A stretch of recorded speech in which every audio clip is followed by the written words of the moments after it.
그 51구역이거든요. 거기에서 라이트 패티슨 공군 기지에서 그 일을 했고, 그 다음에 인디 스프링스 더 덜스 지하 비밀 기지에서도 일했고, 이 양반이 그 우주인들을, 그 외계인들을 매일 만나고 그들과 생활 숙소도 함께 했다. 그리고 미국 대통령들과 NSC 과학 자문역도 했고, 그리고 특별 연구에 마제스틱 12라는 그 연구 그룹의 회원이었고, 그리고 그 주도적 국인 알파컴 팀의 지휘자로도 지명되었고, 그리고 다양한 외계인 종족에 대해서 정보를 모으는 것이 이 울프 박사의 전공이었습니다. 그리고 신경학 의학 MD를 했고, 이론 물리학에서 PhD를 했고, 유전공학에서 BS를, 국제법에서 JD를, 컴퓨터 과학에서 DS를 받았습니다. 그러니까 수많은 전공 분야에서 박사를 받으신 이렇게 마이클 울프 박사가 외계인들과 관련돼서 이렇게 이제 기록을 해놨는데, 이 양반의 주장으로는 지금 에어럴이라고 부르는 그 로지엘 추락 사건 때 살아남은 그 외계인인데, 이 외계인을 어떻게 정의를 하고 있느냐? 이 유형이 크게 두 개로 나눈답니다. 이 박사님이 직접 이렇게 만나본 그레이들은 두 개의 그레이드, 두 종류의 그레이들이 있는데, 그 첫 번째는 회색 빛깔의 존재들을 갖다 그레이라고 부르거든요. 회색 빛깔이 많기 때문에 회색 빛깔의 그레이라고 보이는데, 이 사건이 두 번 있었답니다. 1941년도에 한 번 UFO 추락 사건이 있었고, 지금 우리가 다룬 건 1947도 일이거든요. 1947년도에 떨어진 그레이들이 아니고, 여러분들이 보셔서 알겠지만 이 존재들은 회색 피부를 가진 게 아니었습니다. 이 존재들은 전체적으로 그 9명의 외계인 죽은 존재들은 전부 다 그 오렌지색 피부를 가지고 있습니다. 오렌지색 피부. 그래서 이 존재들은 따로 그레이라고 부르지 않고 오렌지라고 부른답니다. 이 존재들은. 수검해본 결과에 오렌지들의 특징이 매우 큰 머리와 홍채와 흰자가 없는 크고 어두운 눈, 그리고 눈이 있고 손가락, 발가락이 6개로 되어 있답니다. 이게요. 대량이 없고, 울프 박사는 한 살아있는 오렌지를 만났다고 말을 했습니다. 제가 보기에는 요 만났다는 에어럴이라고 하는 존재가 승무원들은 전부 다 오렌지색들이었거든요. 그래서 오렌지 종족이 아닌가 이렇게 생각합니다. 지금요. 그 다양한 종류의 그레이들이 있는데, 그는 현재 우리들이 가지는 견해와는 달리 인품 있고 심지어 유머 감각까지 가진 매우 진화한 존재와 나란히 연구했다. 그에게 있어 그레이들은 가족이었다. 그레이들은 인간과 포옹하고 키스하기를 즐겼다. 이것은 그 몇몇 동료들을 당황하게 했다. 한 동료는 그들을 키스 페이시라고 불렀다. 그들의 매끈하고 부드러운 피부는 만지면 마치 돌고래의 피부 같았다. 현재 위성 정부에서 일하고 있는 많은 과학자들은 어렸을 때 그레이들이 납치한 사람들이다. 그리고 이제 그래서 그들의 지능과 일반적인 분화 역량이 향상되었는데, 이는 작업을 위한 사전 준비였다. 그들은 외계인과 우주인들의 혼혈하다. 칼 세이건은 끊임없이 ET 실제를 부정했는데, 이는 그 상관이 그가 만약 다른 사람들에게 ET 실제를 누설하면 코넬 대학의 그 부서에 대한 자금을 중단하겠다고 위협했기 때문이다. 타인도 이들과 같이 작업을 했다고 그러네요. 그리고 4명의 대통령에게 ET 실전에 대해 브리핑했다. 지미 카터는 UFO를 감추는 일을 끝장내려고 열심히 했지만 종교는 강한 기독교 신앙을 가지고 있다. 종교는 인간이 만든 것이며 아마도 이 행성 지구에만 있는 것이라고 말을 들었을 때 카터는 울음을 터뜨렸다. 1969년에 달에 비공식적으로 착륙했다. 달 위에 있는 동안 우리 우주 비행사들은 그때 ET들의 감시를 받고 그들과 통신했다. 우리는 달을 떠나라고 경고를 받았다. 그것이 아폴로 파견단이 마지막에 취소된 이유다. 또 MAQ 울트라라는 이름하에 1년의 마인드 컨트롤러를 지금 진행하고 있는데 울프 박사와 동료들은 인간의 기억을 억누르는 것뿐 아니라 기억을 끄집어내는 방법도 되었다. 기억 억제는 마인드 캠핑이라고 부른다. 이런 지금 ET들이 와서 그 여러 가지 기술들을 가르쳐 줬는데 그 기술들을 이용해 가지고 오히려 중성자 비행을 포함해 스타워즈 무기류를 지금 개발을 해 가지고 생존한 ET들을 포로로 가두어두고, 그래서 지금 요 외계인들로부터 얻은 기술이 뭐냐면 LED 발광 다이오드, 그 다음에 초전도 컴퓨터 칩, 그 다음에 광섬유, 레이저, 유전자 치료, 생물 복제, 야시경, 스텔스 기술, 입자 비행 장치, 항공 우주 세라믹, 중력 제어 비행, 이런 것들을 전부 다 이렇게 외계인들로부터 지금 기술을 이전받고 있답니다. ET들은 인간에 관한 많은 사항들을 좋아했다. 울프 박사는 그들은 심오한 꿈을 꾸는 우리의 능력과 더불어 특히 우리의 대단한 상상과 창조성을 좋아했다. 그러나 그들은 우리 영적 진화의 속도를 올리기를 선호하곤 했다. 자, 이게 지금 여기 에어럴이 말하는 것과 똑같습니다. 지금 왜냐하면 에어럴이 그 좋아하는 책들이 천일야화라든지 스위프트 여행기라든지 맨 이렇게 공상적이고 상상적이고 아주 좋아했다고, 창조적이고 이렇게 공상적인 걸 좋아했다고 그러는데, 그런 책들을 여기 내용이 똑같습니다. 지금 이 존재들에 대해서 4가지 타입으로 지금 이야기를 하고 있습니다. 첫 번째 A형이 에얼리언이라고 부르는데, 엘리언스라고 부르는데, 이 엘리언스하고 에어런이라고 부르는 것은 동일인 것 같습니다. 왜냐하면 텔레파시로 통화를 했기 때문에 상당히 비슷하게 들리고 있거든요. 지금 알테어라고 했는데 아킬라 성단에서 그 외계인 동맹체입니다. 인간 모습의 외계인이라고 그랬거든요. 도메인, 자기 별을 이야기 않고, 이 도메인은 동맹관계입니다. 지금 어떤 동맹관계이기 때문에 특별히 자기 별을 소개를 하지 않았어요. B형이 코포릿이라고 부르네요. 코포릿. 외계인들의 각각 별 종류가 한 15개 정도 찾았습니다. 지금 15개 정도 외계인들 종류들이 있는데, 그 가장 멀리 떨어진 여기 외계인의 대부분이 전부 다 우리 은하계입니다. 이런 다른 은하계에서 온 존재가 있는데 안드로메다에서 왔습니다. 여기 안드로메다에서 온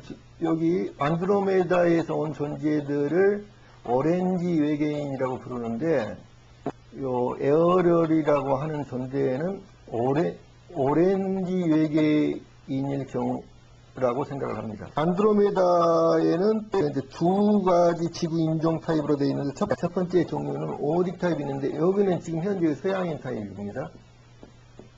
서양인 타입인데 동양인 타입이 또 있습니다. 동양인종인데 검은 머리에 아시아인의 검은 눈과 매우 창백한 갈색에서 어두운 그늘진 갈색이리까지 다양한 색의 피부를 가지고 있다. 자, 안드로메다인의 눈은 모두 지구인의 눈보다 조금 더 크고 입술은 얇고 대부분이 밝은 핑크색이다. 반면에 귀는 머리의 양옆에 조금 낮게 위치해 있으며 조금 작은 크기이다. 손과 발은 가냘픈 모양인데 손가락과 발가락이 길다. 남성은 1.7m에서 2.12m, 여성은 1.63m에서 1.93m까지 걸쳐 있다. 과학적 노력의 모든 유형에 통달한 것으로 잘 알려져 있다. 은하계에서 최초로 인간이 탄생한 지역은 어떤 곳이냐면은 현재 라이라라고 쓰고 있습니다.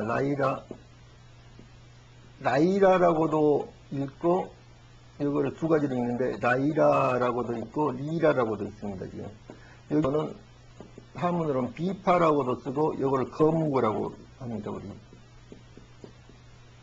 그러니까 여기 이제 리라라는 약기고 라이라를 이 비파를 갖다가 리라라고도 부르고 라이라라고도 부르고 거문고라고. 그래서 하늘에 있는 거문고 자리를 말하는 겁니다. 이게 거문고 자리에서 모든 생명체가 태어났습니다.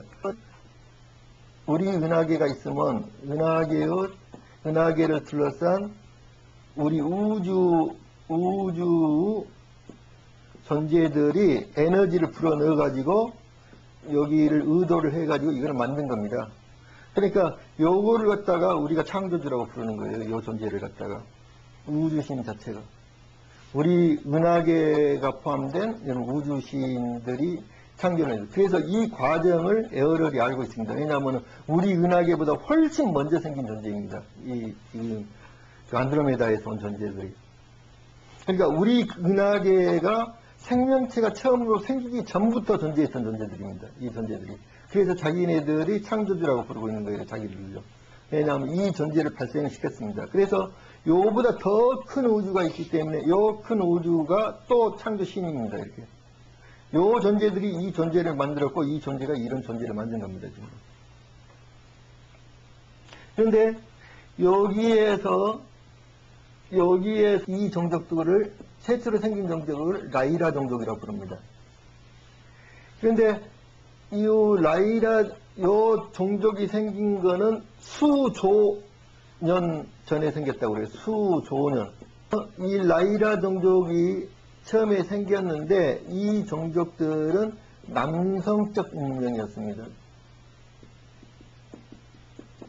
그 극성으로 표현하면 플러스적 극성이었어요. 그래서 이제 플러스적 극성의 남성적 문명이었고 이 존재들은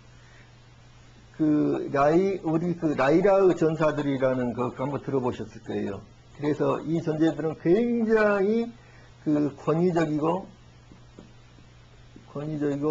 폭력적이고 진취적이고 남성적 문명입니다. 저거 진취적이고 이런 문명들이에요. 그래서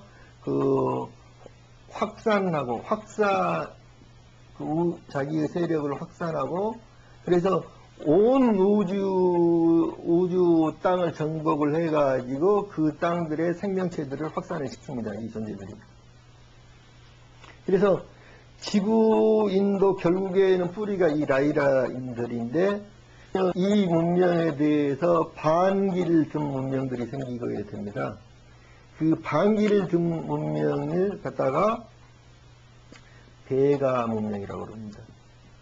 그러니까 베가는 뭐냐면 아까 거문고 자리에 있는 거문고 자리 내에서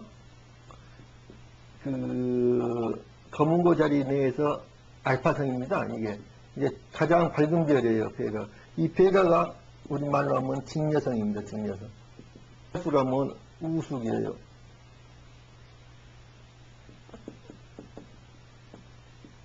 그러니까 소별이에요. 소별. 이게 이 직녀성 별인데 이 직녀성 별은 여성 문명입니다. 여성 문명.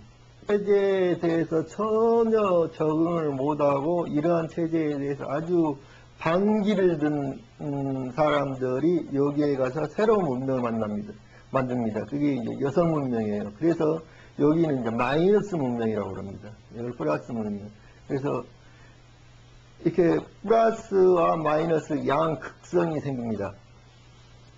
그래서 이 두 문명이 끊임없이 둘 다 라이라 자리에 있습니다. 둘 다 라이라 자리인데 끊임없이 전쟁을 합니다. 아주 끊임없이 전쟁하고 이 별도 나름대로 여러 가지 별에다가 문명을 퍼뜨립니다. 여기 별도 마찬가지로 여러 가지 별의 문명을 퍼뜨립니다. 여기 두 존재들이 계속 싸우기만 하니까 적적 극성과 플러스적인 극성과 여성적인 극성을 통합을 시도하려는 세력이 생깁니다. 이 통합을 세력하는 팩스라는 별로, 여기도 마찬가지로 라이라 자리에 있는 별입니다. 여기 검은고 자리에 있는 별이에요. 이 에이펙스라는 별로 이동을 합니다.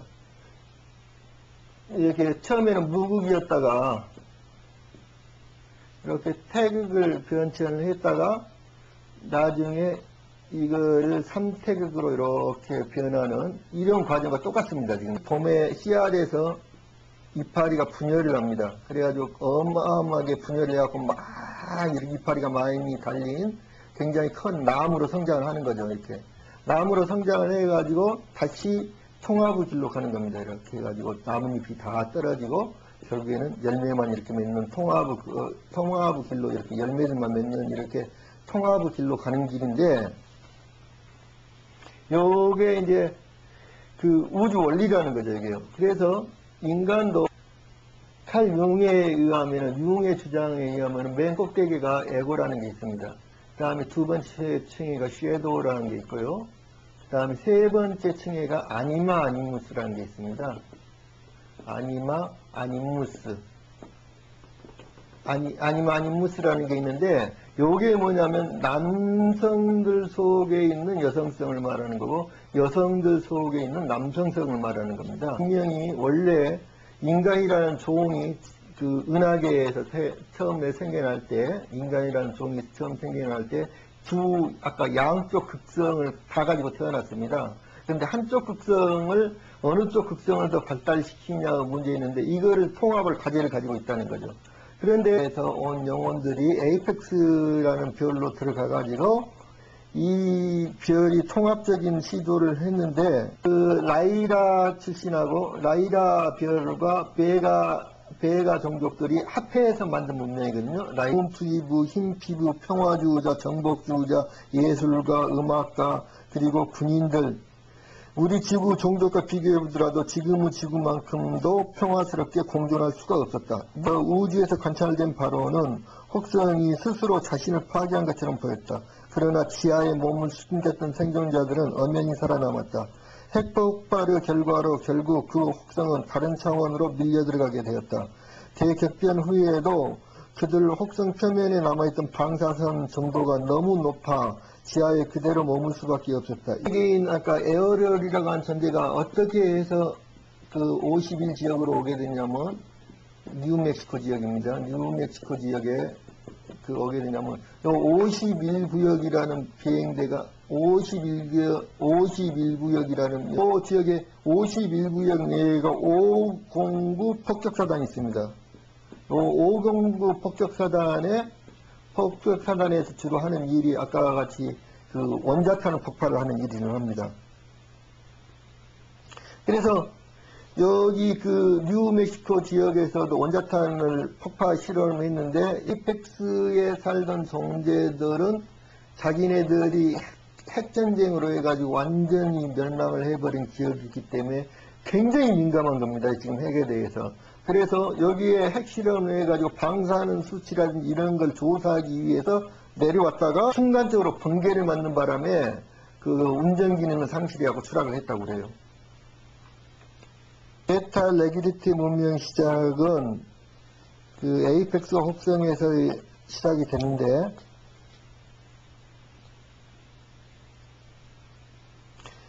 에이펙스 혹성이 파괴되어 갈 때 에이펙스인들의 정신력과 시선은 고도로 발달됐고 그들의 외모도 현저하게 눈에 띄게 나타났다. 두개골의 사이즈가 몇 세대 사이에 엄청나게 커졌던 것이다. 커진 태아의 두개골이 출산 통로를 쉽게 빠져나올 수 없었기 때문에 자연 분만은 더욱더 성공하기가 힘들어졌다. 여성들은 두개골의 성장 속도에 더 이상 적응할 수가 없었다. 종족의 위기로 여겨져 유전자 공학자들은 결국 자연 출생 과정을 대체하기 위한 유전자 복제 기술을 발달시키기 시작했다. 에이펙스인들에게는 이러한 움직임이 그들의 종족을 구했다. 혹성의 표면에 더 이상 거주할 수 없게 된 후에 에이펙스인들은 그들 스스로 출산할 수 없다는 사실을 알았다. 유전자 공학자들이 그들 새 종족의 발달에 착수하기 시작했다. 이 종족 2. 그들의 과거를 통합한 새로운 모습이 되어줄 것이었다. 먼저 행했던 일은 감정적 표현에 영향을 주는 두뇌 구조를 유전적으로 변형시키는 것이었다. 그들은 열정과 무질서로 표현됐던 과거 방식을 피했다. 이제 그들은 질서를 원했던 것이다. 그들의 두 세대에 걸친 신경화학 물질의 조작으로 에이펙스인들의 마음은 집단적으로 되었다. 한때 극히 자랑스러워졌던 개인주의적 표현들은 이제 완전히 사라졌다. 혹성의 방사능과 그들의 유전자 복제의 영향으로 각각의 개인마다 육체적 다양성이 거의 없는 종족을 생산해내기 시작했다. 혹성의 지하 환경을 더욱 효과적으로 대체하기 위해 그들의 키는 작게 만들어졌다.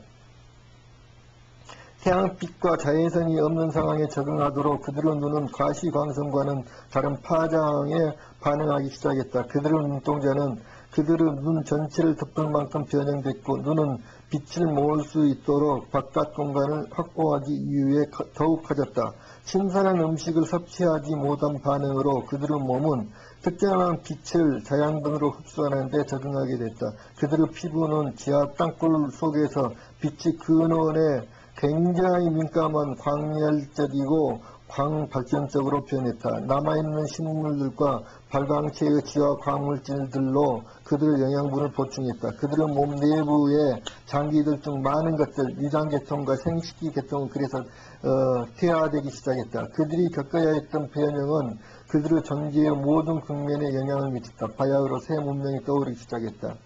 에이펙스 혹성의 원자 폭발의 힘과 진동이 결국은 에이펙스 혹성 주변의 공간을 접었고 그들은 차원 출입구 다른 쪽으로 떠올랐다. 수천 년간 지속된 지하 운동 생활 동안 에이펙스인들은 그들의 혹성이 시공 속에서 위치가 바뀌어졌다는 사실을 전혀 몰랐다. 그들이 수세대 후 혹성의 표면에 나온 후에야 성단이 극적으로 위치가 이동했다는 것을 발견했다.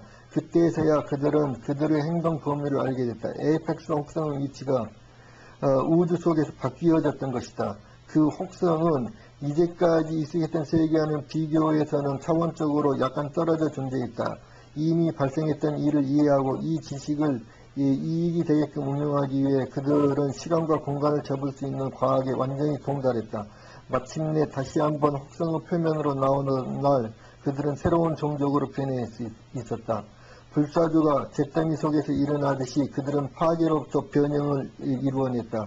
그들은 더 이상 에이펙스인들이 아니었다. 그들은 이제 새 신분을 가졌는데 그것은 한 사람 한 사람이 전체를 반영한다는 것이었다. 사원적 변동을 통해 이들의 혹성은 레티큘럼 롬보이달리스 제타 레귤리티 1과 제타 레귤리티 2 부분 속으로 삽입됐던 것이다. 그러한 바탕에서 그들은 생명의 창시자와 연결을 재확립하기 시작했다. 오늘날까지 그들은 은하계 진화를 위한 창시자들의 소망을 계속해서 수행하고 있다. 그들은 자신들의 진화도 마찬가지로 수행하고 있다는 사실을 이제 막 깨닫기 시작했다. 오늘날 제타 레귤리티는 종족의 미래를 창조하기 위해 그들의 유전자 계보를 강화할 방법을 절실히 필요로 하고 있다. 같은 유전자 물질을 사용한 수세대에 걸친 유전자 복제 후에 그들은 심하게 동종 번식이 됐고 그들의 진화적 성장은 정체됐다. 그들 종족은 죽어가는데 그들의 영은 몸을 갖고 계속해서 환생하기를 원했다. 그들은 계속해서 생식할 수 있는 그들의 종자를 뒤에 남기기 위해 그들 자신이 5차원 밀도층으로 진화하는 것을 의도적으로 막고 있다. 이들이 진화 과정에 있어서 은하계 전체를 도울 것이다. 그들이 처한 공경을 타개하기 위해서 창시자들은 레귤리티에게 라이라 종족의 시초가 되는 기원된 인간류 형태의 많은 종족들로부터 온 유전자 공동 잡소를 소유하고 있고 유전자적으로 다양한 행성을 하나 소개해 주었다. 이 행성이 바로 지구이다. 손가락과 발가락이 3개씩이었다고 나와 있어요. 3개. 손가락과 발가락이 3개였다고 나와 있는데 그걸 그 도메인이라고 부르고 있는데 지구에 자기 종족이 이 도메인들 자기 종족을 찾아 내려왔을 때 자기 종족을 뭐라고 불렀냐면 아눈락이라고 불렀다고 그래요. 그래서 아시타르 신상을 보면, 아시타르 여신상을 보면은 아시타르라는 여신의 발이 발가락이 3개로 되어 있습니다. 그림이. 그래서 정확한 내용입니다. 지금 거짓말을 하고 있지 않다는 걸 알 수가 있어요. 그 무일란인이 발견이 됐어요. 무일란인. 이 존재들은 알제리하고 모로코 사이에 있는 해안 지방에서 그 네안데르탈인이 여기 발견되는데요. 이게 그래서 네안데르탈인의 두개골을 찾으려고 하다가 이 무일란인을 발견을 했단 말이에요. 탐사 측정 연대로 해보니까 요 존재는 약 1만 2천년 전에 무덤이 몇 개가 발견되냐면 100개 정도가 발견이 됐어요. 100개 정도가. 한두 개가 발견된 게 아니라. 또 여기에서 굉장히 복잡하고 진보된 도구류들도 그 인류가 사용한 도구도 같이 발견이 됐고, 그리고 자 여기 무일란인의 얼굴이에요.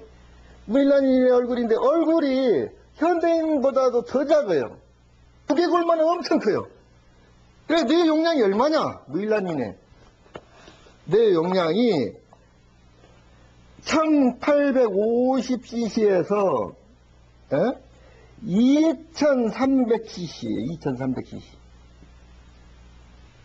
그레이 종족들이 적어도 수십만 년 전에서부터 몇만 년, 한 만 년 전까지 이렇게 지구상에서 활동했었다는 그 증거가 바로 우리보다 훨씬 더 커다란 두뇌 용량을 가지고 있는 이 두개골들이 말해주고 있습니다. 레귤리티들은 1940년대 지구에 관심을 가졌는데 그 시기는 지구가 자신을 파괴할 수 있는 기술을 보유하기 시작했을 때이다. 레귤리티들은 자신들 문명이 파괴와 대변혁을 하기 직전에 처한 지구 역사의 한 시점으로부터 그들은 유전 물질을 필요로 했다. 그것이 그들을 자신의 통합과 과정을 도울 것이기 때문이다. 어떤 의미에서는 이것이 그들의 과거를 치유하고 미래를 변형시키는 그들 나름대로 방법이다. 현재의 지구와 상호 교류함으로써 그들은 그들의 과거를 치유하고 미래를 변화시키는 것이다. 오늘날의 지구상에서도 그들은 이 유전자 계획을 수행하고 있다. 지구는 아직도 영적 선택에 대한 사고를 이해하고 받아들이지 못하고 있기 때문에 이 유전자 계획에 참여하는 대부분의 지구인들은 자신을 피해자로 생각하고 있다. 또 경험들은 인류가 아직도 자신의 어두운 그림자에 직면하려고 하지 않기 때문에 일어나는 것이고 우리 자신의 그림자는 레티큘러가 보여주는 거울 속에 있는 것이다. 자, 이게 지금 무슨 말이냐면요. 아까 융이 설명했던 그런 거예요. 이 맨 꼭대기에 에고가 있고 두 번째 단계가 섀도우라는 게 있어요. 섀도우 현상을 어떤 거라고 설명하냐면요. 우리가 남 모르는 사람, 우리가 전혀 모르는 사람을 처음 만났을 때 왠지 기분 나쁘고 그 사람을 보기가 그 사람이 싫어지는 경우가 있어요.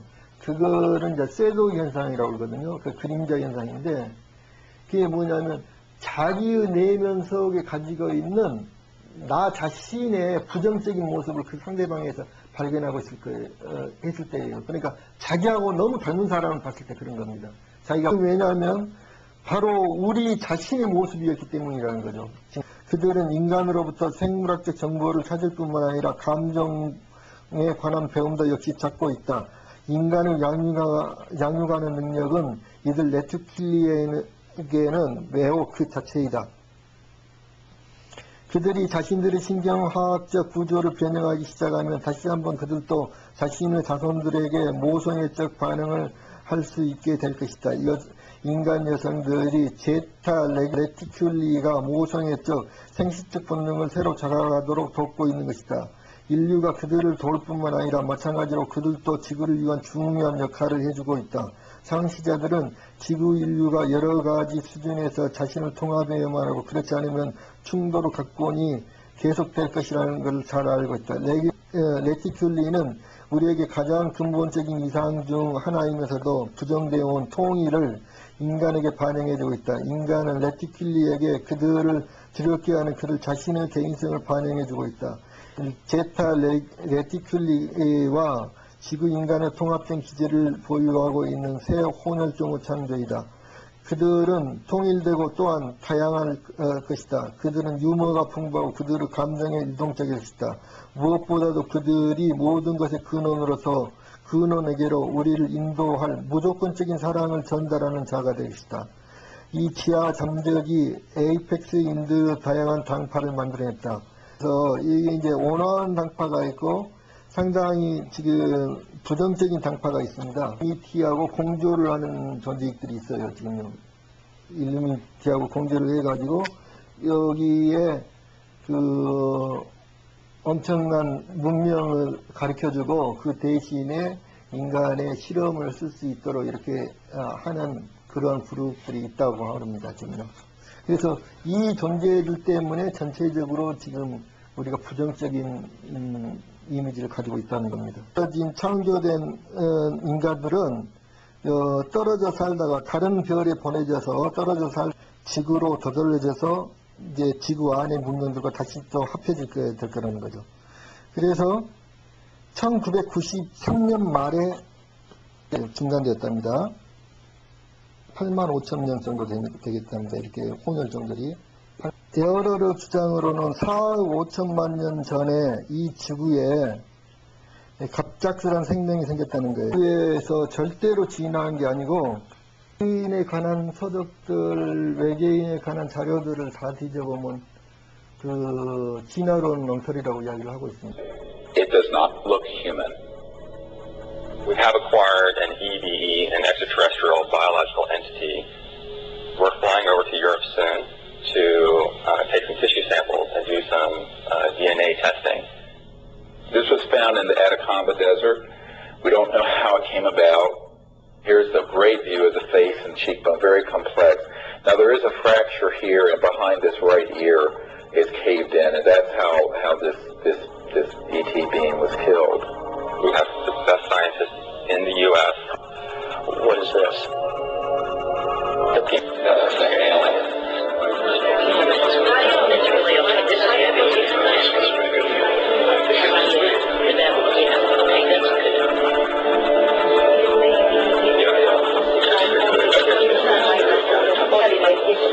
So I saw, organs and blood material, brain material. I knew that this was not a hoax, it was not fake, that this was actually some sort of living creature. This creature, and you look at the cranial bone, how large it is, the size from the eyes up is at least 3 times that of a human. One of the first things that Dr. Lachman immediately remarked upon was the shape of the head and the skull. It was not something that he is accustomed to seeing, and it was quite interesting and in some ways exciting that the associated features that you would expect from a syndrome of that nature were not found. This specimen does not fall under any known, to me, class of disorders or syndromes. In many respects, the proportions of the spine and extremities are normal. The major abnormalities appear to be 1, the size of the specimen, mid-face hyperplasia and underdevelopment of the jaw, and that the specimen has only 10 ribs. Humans normally have 12, rarely 11. One of the most remarkable aspects of this is when we came down to study the actual bone density. One of the features of fetuses that specialists looks at is the so-called growth plates of the epiphyseal joints, say, of the knees. The shock, I think, and the surprise was, and the absolute certainty that Dr. Lachman had was that this specimen is between the age of 6 to 8 years old. The shock was that this specimen was clearly not fetal. How do you explain how something 6 inches tall survived to any length of time that would allow for it to survive 100 or 1,000 years ago? And what amazes me is the media. Well, they're so compromised on this, they don't dare do anything but follow the company line on it. And the company line being a series of lies. This is a document talking about the current program at the CIA. And it says that the PAO, Public Affairs Office, has relationships with reporters from every underlying major wire service, newspaper, news weekly, and television network in the nation. In many instances, we have persuaded reporters to postpone, change, hold, or even scrap stories that could have adversely affected national security. Now, what's the purpose of this? The CIA has no mandate for anything domestic. We want to see the film from at least like a 0.5 of a millimeter in. Como medio milímetro de... We took material from inside the cranium, also two clippings of the anterior front ribs of this being, and we were able to see under the dissecting microscope that in fact it did have bone marrow in them, so that meant there should be some good genetic material in there.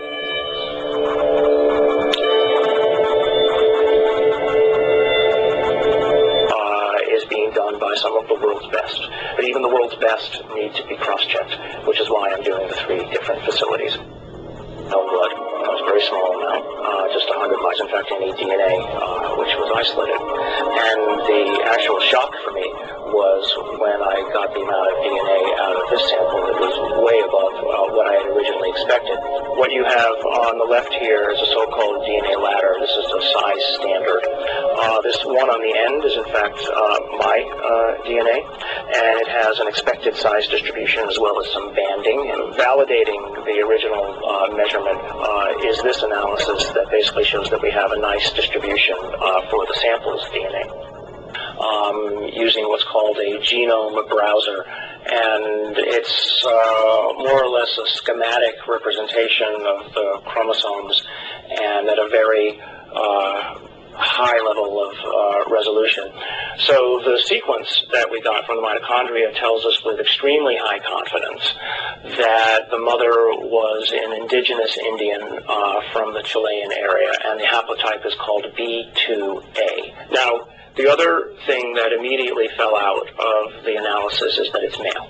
It has so-called Y chromosome material. In fact, it's got a full Y chromosome. It probably died in the last century, if I were to make a guess. I can say with absolute certainty that it is not a monkey, right? It is human, or as close to human, closer to human than chimpanzees would be. But when you count up the number of mutations that we're observing, what we're seeing is more than what we would expect to be caused by simple cell division. Scaled back, and we're seeing several chromosomes and pieces of chromosomes across the top, which basically leaves us with a very strange conundrum, right? Here you've got this 6-inch tall, let's call it human, right? Because the DNA says that so far it's human, at least the way that we're looking at it. This gene, PCNT, which is known to be associated with primordial dwarfism, we don't have any mutations here. It lived to the age of 6 to 8. Obviously, it was breathing, it was eating, it was metabolizing, and it wasn't living in an environment where there was a lot of advanced medical attention that was given to it to allow it to live to that age. Calls into question how big the thing might have been when it was born. So, genetically, you might explain that by saying that there's some advanced aging mutation, something that caused the bone to age anomalously quickly. A gene that's known to be associated with progeria, that also, no changes there. So the next problem, of course, is the ribs and the number of ribs in the specimen. Only 10, whereas there's supposed to be 12. So there are no mutations which are specifically associated with that kind of phenomena because it's rarely, if ever, seen. The digits are all correct. The hands are all correct. There are problems with the face. So there's a mid-face hypoplasia, and then there's the larger skull. So again, I think in summary, there are genes associated with any one or two of the anomalies that we see in the specimen, but there is no mutation which is known to accommodate or call for all of the mutations. Even with the things that we know could be assigned to one or more of the anomalies, we don't find them in the genetics of this specimen. That leaves open the question, what genetics is causing the anomalies that we are observing? So, although I entered this thinking DNA was the answer, it made me realize that in the context of the bigger biology questions, there are other levels of control that need to be understood and answered. The non-coding RNA, epigenetics, etc. And things that we probably haven't even thought of yet. So if I just look at, this is base pair 19,800,000 or so at this edge of the open region. I can go all the way over here, and now I'm at 21,000 or 22,000. So the answer's not finished, and it's not as easy as actually, frankly, I thought it was going to be at the beginning. So that's basically 2 million base pairs of DNA where nothing seems to sit. It's the way societies do things. They try to fit things in boxes. We have literally written a computer program that does exactly that, tries to fit it in the box. Doesn't seem very efficient, so on that basis, people would call it junk.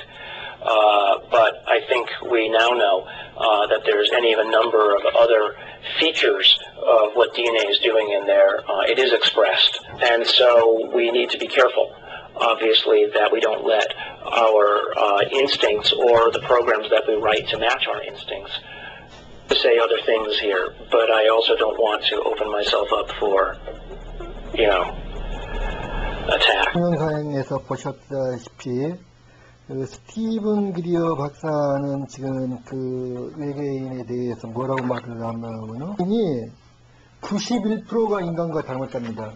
외계인 유전자가 91%가 닮고 9%가 닮지 않았다고 그럽니다. 근데 박사가 말하는 그 인간과 9% 차이가 있었다. 이 말은 무슨 말이냐면요. 그러니까 인간의 유전 정보보다 훨씬 많은 유전 정보를 가지고 있었는데 그 외계인이 가진 91%가 인간의 100%와 일치를 했고 나머지 9%는 인간이 가지지 못한 것들이었다는 거죠. 침팬치 유전자를 조사를 했을 때 다 틀려요. 주장하는 데마다. 어떤 데는 인간과 99% 닮았다. 어떤 데는 98.4% 닮았다. 어떤 데는 98.6% 닮았다. 그러니까 뭐 조사 기관마다 다 틀리는데 가장 적은 게 99%, 가장 많은 게 8.6%입니다. 그러니까 침팬지하고는 기껏 많이 없대 1.6% 차이 나는 거예요, 인간이. 여기는 9%가 차이 나고 있습니다. 분명히 형태상에서 보면 인간하고 매우 닮아 있는데 9%나 차이가 나고 있는 거예요. 검사 결과로서는 인간의 유전자 전체 중에서 80%는 전혀 아무런 역할을 못하는 것.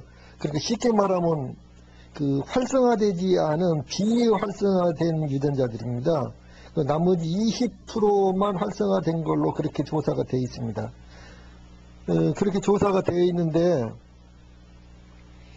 그러니까 지금 이제 포통벨트라는 책에서는 뭐라고 주장을 하냐면은 있는데 6쌍으로 이제 만들어질 것이다 이렇게 주장을 해요 앞으로. 그런데 이제 그 이야기가 사실은 다른 인간이 원래 능력이 엄청났었는데 그 인간을 다 쓸어버리고 그 외계인들이 와가지고 인간의 유전자를 조작을 했는데, 그래서 인간이 제대로 완전히 복구가 되면 100% 능력을 발휘하게 되면은 지금보다 5배 내지 6배의 어마어마한 능력을 발휘하게 될 거라는 이야기죠. 인간과 고릴라 관계에서는 94.8%가 닮았다고 되어 있네요. 고릴라는 지금 꽤나 많이 차이가 나죠. 그러니까 5.2% 차이가 나고 있습니다. 고릴라는. 그런데 자원 9%면 고릴라보다도 2배 정도 차이가 나고 침팬지하고는 무진장이 차이가 나고 있죠. 우리 인간하고. 그런데 여기에서 이제 결정적인 로 주장하는 게 뭐냐면요. 우주인들이 주장해야 하는 게, 여기 침팬치라든지 고릴라라는 종족들은 여기에 이제 인간하고 매우 가까운 원숭이 종류들인데, 이 종류들은 꼬리가 없어요. 꼬리가 없는 원숭이들이란 말입니다. 꼬리가 없는 원숭이인데, 요 꼬리가 있는 원숭이들과 꼬리가 없는 원숭이들은, 요 종류들은 유전자 개수가 사람은 23개 플러스 23개로 되어 있는데, 여기 꼬리가 없는 종류들은 지금 현재 유전자가 24개 플러스 24개로 되어 있습니다. 그리고 꼬리가 있는 원숭이들은 27개 플러스 27개로 되어 있습니다.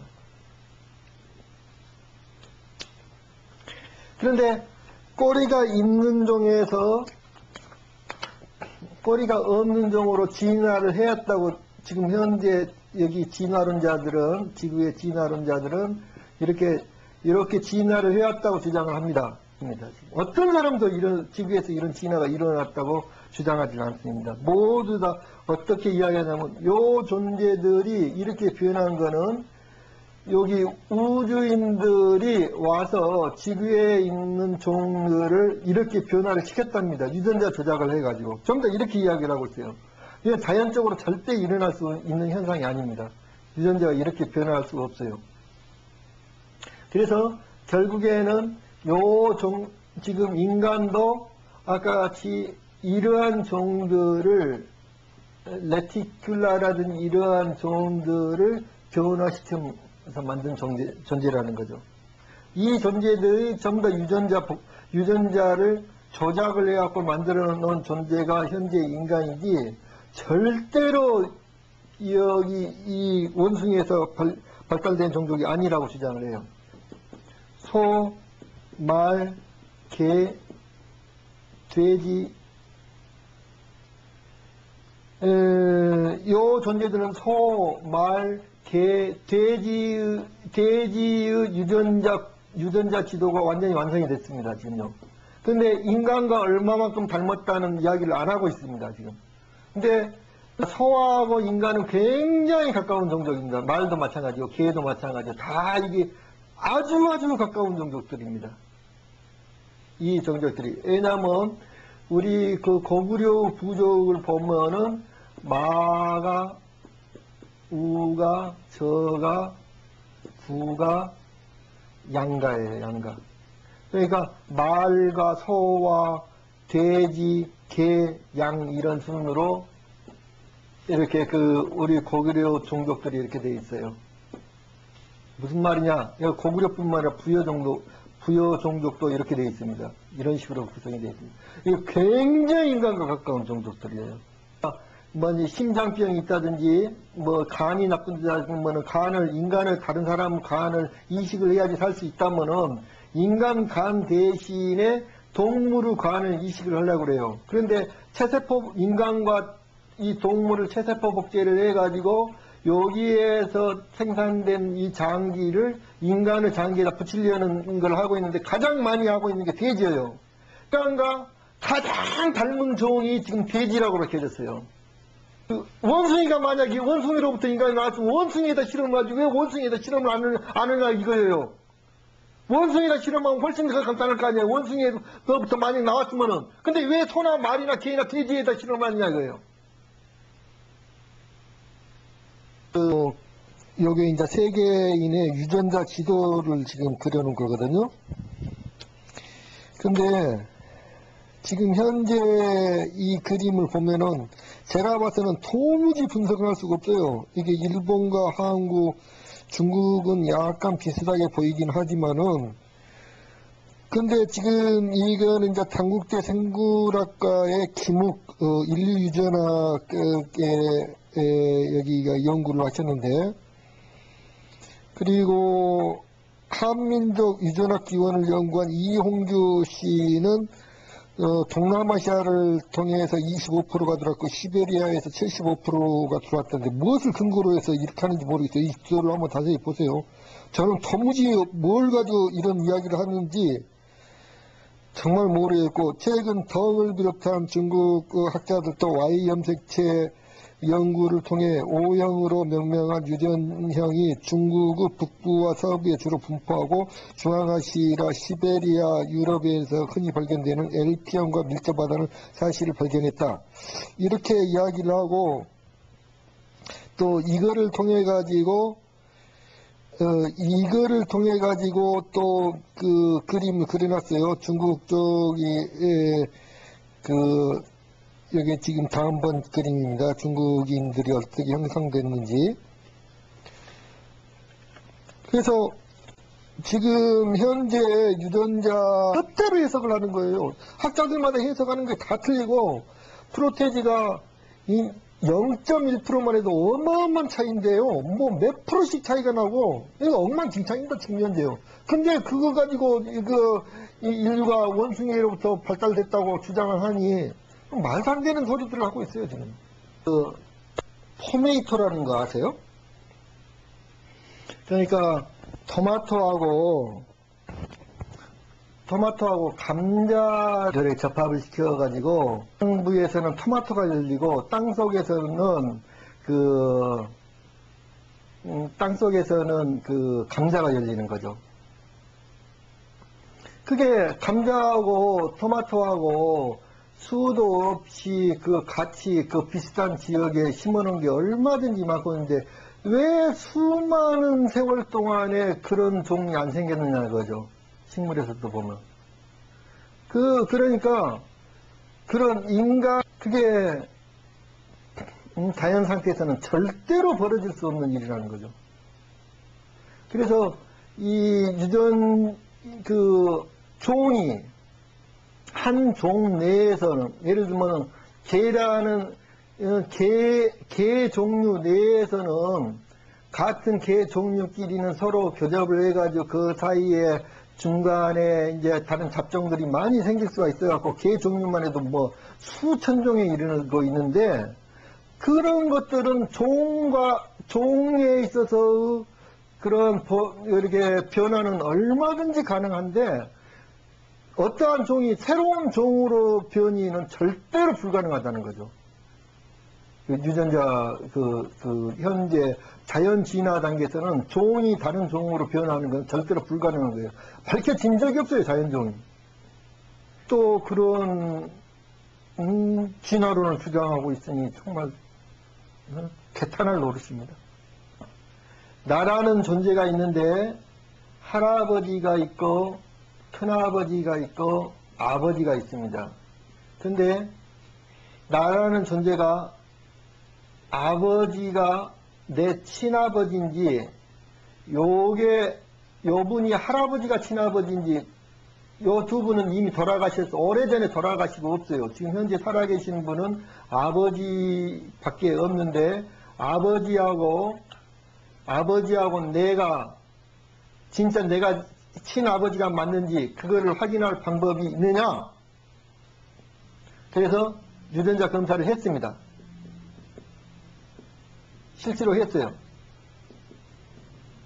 그랬더니 답변이 어떻게 나오냐면 12개 항목에 대해서 조사를 했습니다. 12개 항목을 조사를 해가지고 99.99% 12개 항목이 모두가 99.99%로 나와가지고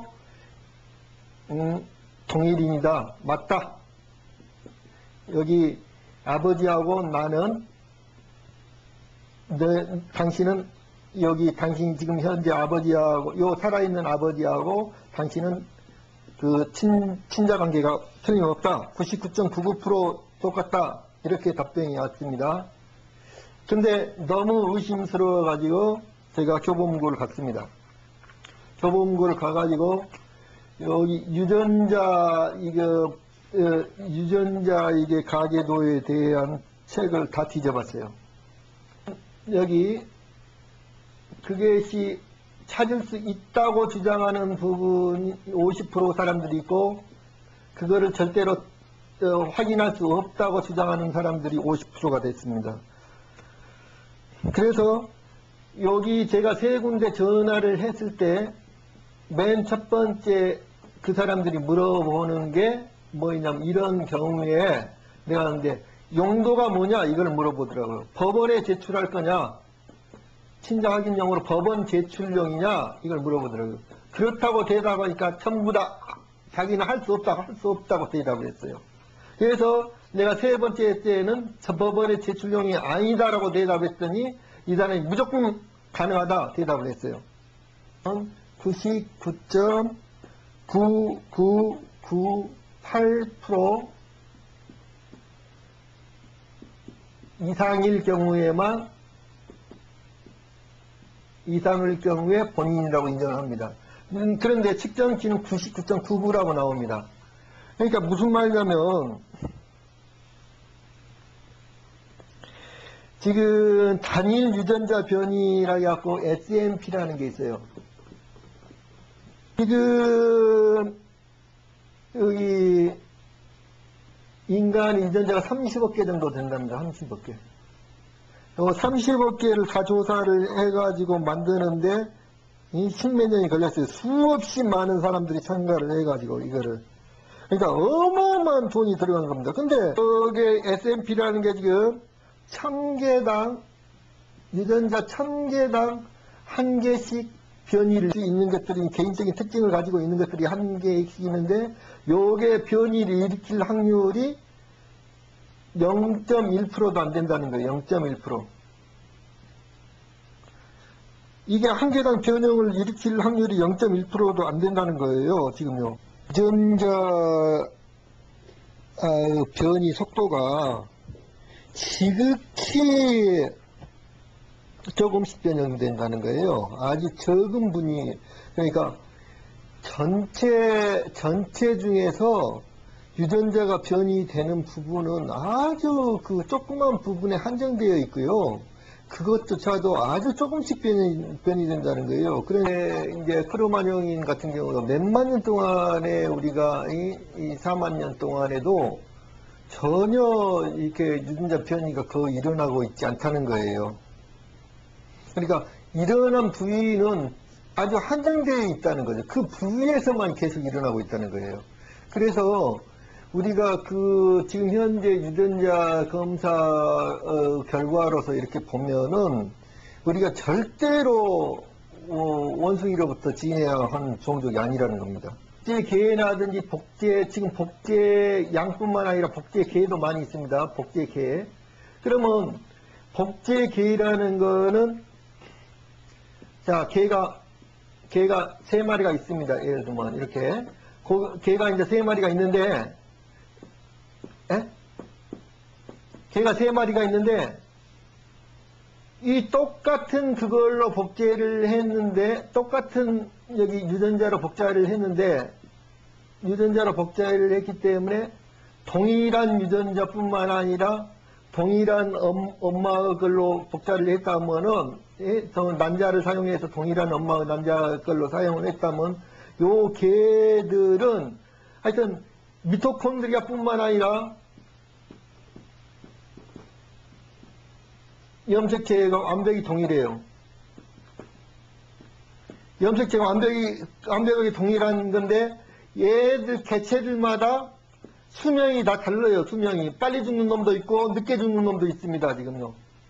이게 똑같은 개가 3마리를 만들었다고 했을 때 수명도 다 다르고 성격도 다 틀려요. 하는 행동도 어떤 것에 대해서 어떤 행동을 했을 때 반응도 틀리고. 그러니까 유전자라는 게 실제로 우리를 결정하고 있는 게 아니라는 거예요. 유전자 위에 다른 게 있다는 거예요. 또 차드 도킨스라는 이기적인 유전자를 쓴 이 사람이, 지금 쉽게 말해서 이 사람은 광신자예요. 광신자. 진화론의 광신자입니다. 정말로. 밈이라고 하는 그 하나의 이름을 붙였어요. 밈. 그 유전자가 아니고 육체적인 정보를 유전자는 게 아니라 문화를 전달하는 유전자가 있다는 거예요. 문화 전달 유전자. 문화전달 유전자가 있어요. 그게 무슨 말이냐면은 젠킨스라는 학자가 뉴질랜드에 있는 어느 섬에 살고 있는 안장새의 노래를 조사했어요. 안장새의 노래를 조사를 했는데 여기 이제 수컷들이 주로 이제 노래를 많이 부르죠. 근데 이제 이 수컷들이 노래 부르는 게 9개의 종류가 있답니다. 안장새의 노래를 부르는데 9개의 이제 사투리가 있어요. 사투리 노래들을 부릅니다. 이 수컷들이 9개의 사투리 노래를 부르는데 영토가 서로 붙어있는 8마리 수컷을 CC라고 부르는 CC라고 부르는 특별한 노래를 부르고 있어요. 8종의.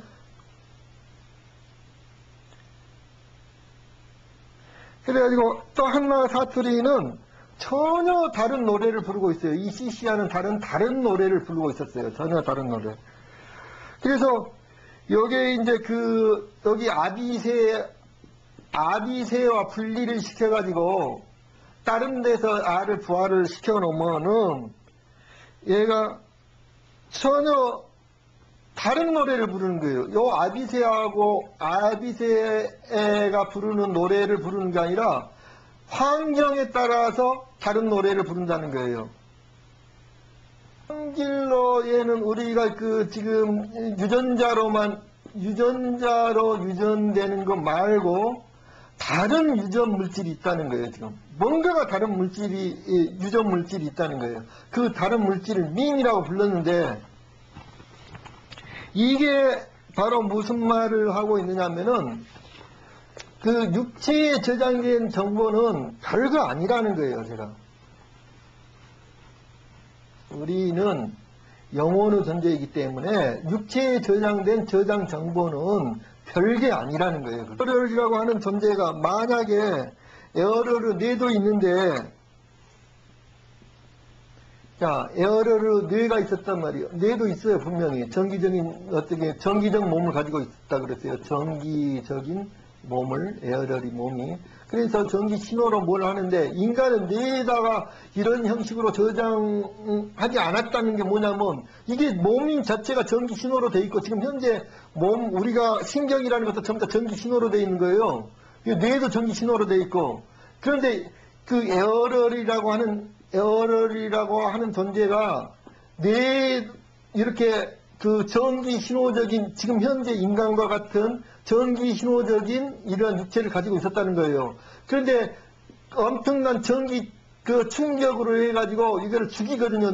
여기 에어럴을. 근데 에어럴이 다시 나타나요. 여기 텔레파시를 다시 걸어놔요. 죽이고 내가 다 죽고 나서. 그러면은 이 에어럴이라는 정신이 뇌 속에 있지 않다는 이야기예요, 지금.